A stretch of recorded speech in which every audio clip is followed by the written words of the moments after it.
It's 4th of July time, so here's how to make a delicious, easy potato salad. So you want to boil your potatoes until they're nice and soft. Then you're just going to add them to a bowl. And I like to use this chopper to chop mine up as fine as you want. You can get choppers like this on Amazon. So I just do kind of a more fine chop. And then I add a bunch of red onion, some celery, some parsley. And you can do this all to taste. You can add Dijon or yellow mustard.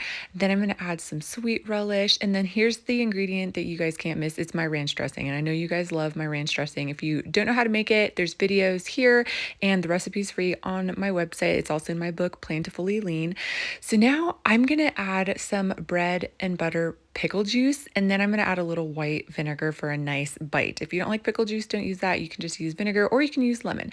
Then I'm going to add garlic salt that mostly just blew away in the wind and lots of pepper.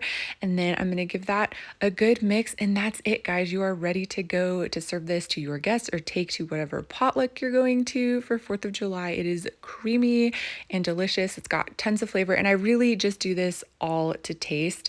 It's so good. I hope you guys have a wonderful 4th of July and have so much fun.